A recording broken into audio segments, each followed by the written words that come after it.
Hello, আসসালামু আলাইকুম। কেমন আছেন আপনারা? আজকে যে বিষয়টা নিয়ে আসলাম, সেটা হলো দাঁত নড়ে গেলে কি করবেন? তো দাঁত নড়ে কি কারণে সেটা আগে দেখতে হবে। প্রথমত দেখা যায় দাঁত অনেকের বয়স হলে নড়ে যায়, সেটা আলাদা ব্যাপার। বয়স হলে দাঁত নড়ে অনেকের। কিন্তু নরমালি যদি দেখা যায় যে বয়সের আগেই আপনার দাঁত নড়ে যাচ্ছে, যে অনেক সময় দেখা যায় যে কোনো আঘাত কারণে দাঁত নড়ে যেতে পারে অথবা জিনজিভাইটিস বেশি মাড়িতে প্রদাহ হলে, কোনো কারণে ইনফেকশন হলে সেক্ষেত্রেও দাঁত নড়ে যেতে পারে। তো দাঁত কেন নড়ে যাচ্ছে সেটা আগে আ আইডেন্টিফাই করা লাগবে যে অনেকের ডায়াবেটিস থাকতে পারে, আনকন্ট্রোলড ডায়াবেটিস থাকতে পারে। সেক্ষেত্রেও দাঁত নড়ে যেতে পারে। মাড়ি থেকে ইনফেকশন হয়, ইনফেকশন থেকে দাঁত নড়ে যেতে পারে। তো সবার আগে দেখতে হবে দাঁত কেন নড়ে গেল? যদি দাঁত ডায়াবেটিসের কারণে দাঁত নড়ে যায়, সেক্ষেত্রে আপনাকে আগে ডায়াবেটিসটা কন্ট্রোল করতে হবে। কন্ট্রোল করার পরে ডেন্টাল সার্জন আসলে দেখবে যে দাঁতের মোবিলিটি কতটুকু। যদি মোবিলিটি বেশি থাকে সেক্ষেত্রে হয়তো ফেলে দেওয়া লাগবে। যদি মোবিলিটি কম থাকে সেক্ষেত্রে দাঁতটা সংরক্ষণ করা যায়।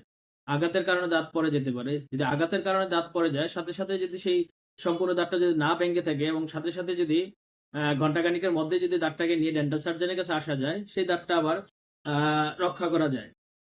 আর যদি বয়সের কারণে দাঁতটা নড়ে যায়, সেক্ষেত্রে হয়তো অবশ্যই রাখা যাবে না। অনেকে দেখা যায় অনেক দীর্ঘদিন দাঁত স্কেলিং করে না, দাঁত ময়লা জমে অনেক সময় মাড়ির নিচে নেমে যায়।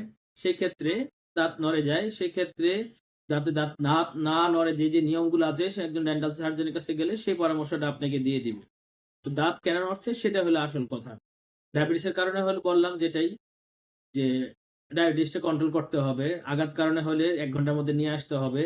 আর অন্য যে কারণ হতে পারে দাঁতের মধ্যে কোনো অন্য ধরনের বড় ধরনের ইনফেকশন আছে কিনা বা দাঁতে কোনো টিউমার আছে কিনা, সেই কারণে দাঁতটা নড়ে গেল কিনা বা বড় ধরনের কোনো সিস্ট আছে কিনা সেগুলো আগে আইডেন্টিফাই করা লাগবে। আর যেটা সবসময় যেটা দরকার সবসময় আমি বলে থাকি যে ৬ মাস অন্তর, অন্তর একজন ডেন্টাল সার্জনের কাছে দেখাবেন। দেখালে দাঁতটা একটু স্কেলিং করে নিবেন, পারলে পলিশিং করে নিবেন। করলে দাঁতের যে সমস্যাগুলা প্রাথমিক অবস্থায় সমাধান করা যায়। তো দাঁত নড়াটা কেন হচ্ছে সেটা আসল কথা। তো দাঁত নড়ে গেলে সাথে, সাথে ডেন্টাল সার্জনের কাছে আসতে হবে। দেখা যায় অল্প নড়লে বা বেশি নড়ে নাই, মোবিলিটি বেশি নাই, সেক্ষেত্রে দাঁতটাকে রক্ষা করা যায়। বেশি নড়ে গেলে বা অন্য কোনো সমস্যা থাকলে বা সংক্রমণটা বেশি হলে সেক্ষেত্রে দাঁত ফেলে দেওয়া লাগতে পারে। তো আজকে এই পর্যন্তই। ভালো থাকবেন, সুস্থ থাকবেন। আসসালামু আলাইকুম।